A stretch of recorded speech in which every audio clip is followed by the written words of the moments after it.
Welcome to History Recapped, where we explore the lives of history's most legendary figures. Today we're telling the full story of Napoleon Bonaparte, from his humble beginnings on the island of Corsica to his rise as Emperor of France, his sweeping military campaigns and his dramatic downfall at Waterloo and exile. This is the rise and fall of Napoleon Bonaparte. Let's begin in 1769 on the island of Corsica. Napoleon was born into a modest family of minor Italian nobility. Corsica had recently been acquired by France, and young Napoleon grew up with a fierce Corsican identity and a distrust of the French elite. However, his family's minor noble status allowed him to attend military school in mainland France.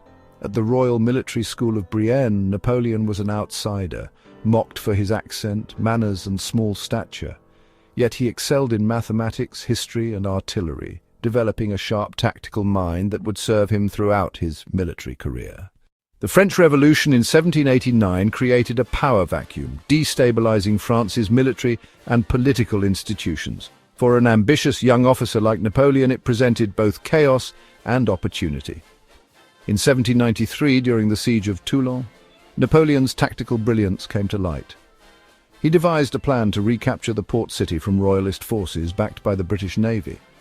His use of artillery in strategic positions forced the British to withdraw. His success earned him a promotion to brigadier general at just 24 years old. However, France was still engulfed in the Reign of Terror, and Napoleon found himself imprisoned for a short time due to his associations with Robespierre's fallen faction. His release came swiftly, and his career took a decisive turn in 1795 during the 13 Vendémiaire uprising in Paris. Napoleon was called upon to suppress a royalist rebellion threatening the National Convention. With a whiff of grape shot, a brutal artillery barrage, he crushed the insurgents, saving the revolutionary government and elevating his status as a national hero. By 1796, at age 26, Napoleon was given command of the Army of Italy. His Italian campaigns were masterclasses in rapid, decisive warfare. He employed strategies that outmaneuvered larger Austrian armies, turning their own logistics and positioning against them. Victories at Lodi, Arcole, and Rivoli brought northern Italy under French control. These campaigns also showcased his charismatic leadership. Soldiers adored him, calling him the Little Corporal. During this campaign, he also met Josephine de Beauharnais, a widow of a guillotined aristocrat who would become his first wife. Napoleon's success in Italy boosted his political influence in France. His dispatches from the front lines were widely published, turning him into a media sensation. He understood the power of propaganda, meticulously crafting his image as a leader of the people. In 1798, Napoleon led an ambitious campaign in Egypt, aiming to disrupt British trade routes to India and expand French influence. He won a brilliant victory at the Battle of the Pyramids, demonstrating superior tactics against Mamluk cavalry. However, the campaign faced disaster when Admiral Nelson's fleet annihilated the French navy at the Battle of the Nile. Despite this, his Egyptian expedition expanded Europe's fascination with the Middle East, and the discovery of the Rosetta Stone during this campaign would later unlock the secrets of ancient Egyptian hieroglyphs. While in Egypt, Napoleon's forces also engaged in the brutal Siege of Acre, which resulted in a rare defeat for him. Yet he spun the campaign as a triumph upon his return to France, where the political landscape was ripe for his ascendancy. Back in France, the Directory was floundering. Corruption, economic instability, and ongoing wars eroded its legitimacy. Napoleon, ever the opportunist, returned to France in 1799. In a carefully orchestrated coup d'état known as the 18th of Brumaire, he overthrew the Directory and established the consulate, naming himself First Consul. As First Consul, Napoleon implemented sweeping reforms. He centralized the administration, reformed the tax system, and established the Bank of France to stabilize the economy. His most enduring legacy, the Napoleonic Code, modernized France's legal system, emphasizing equality before the law, property rights, and secular authority. He also signed the Concordat of 1801 with the Catholic Church, reconciling with the papacy while maintaining state control over church affairs. Napoleon's domestic reforms extended to education. He established lycées, state-run secondary schools designed to train future civil servants and military officers, ensuring that meritocracy replaced hereditary privilege. In 1804, Napoleon crowned himself Emperor of the French at Notre Dame Cathedral, in a ceremony attended by Pope Pius VII. By crowning himself, Napoleon symbolically asserted that his authority was self-made, not granted by the Church. This act shocked monarchs across Europe and set the stage for renewed conflict. The Napoleonic Wars would dominate Europe for the next decade. His Grande Armée was the most formidable military force in Europe, renowned for its mobility, discipline, and innovative corps system.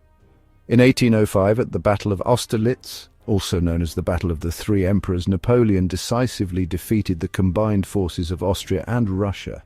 This victory is considered his masterpiece, showcasing his strategic brilliance in using deceptive maneuvers to lure enemies into disadvantageous positions. Following Austerlitz, Napoleon dismantled the Holy Roman Empire, restructuring Germany into the Confederation of the Rhine, a collection of client states loyal to France. He expanded French influence into Italy, Spain, and the Low Countries. His empire spread revolutionary ideals such as meritocracy and legal equality, but also imposed French domination.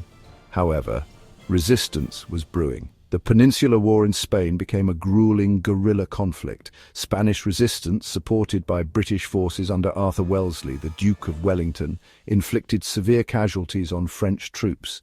The conflict drained French resources and morale. Napoleon personally intervened in Spain, but found the guerrilla tactics of the Spanish insurgents, combined with British intervention, an enduring nightmare. In 1806, Napoleon imposed the Continental System, an economic blockade aimed at crippling Britain by closing European ports to British goods. However, the strategy backfired. Smuggling thrived, and the blockade hurt French allies more than Britain. Russia's withdrawal from the Continental System set the stage for the most catastrophic campaign of Napoleon's career. In 1812, Napoleon launched his ill-fated invasion of Russia.